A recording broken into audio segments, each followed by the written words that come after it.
Hello friends, welcome to TrendTech Guide. Today I will guide you through how to find the version of your Google Chrome.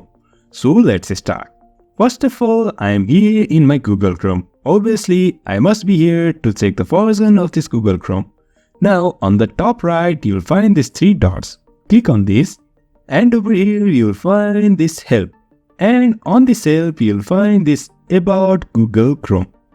Click on this and you can see about Chrome. You can see our version over here. Version is 122.0.6261.1112 and is built on 64-bit.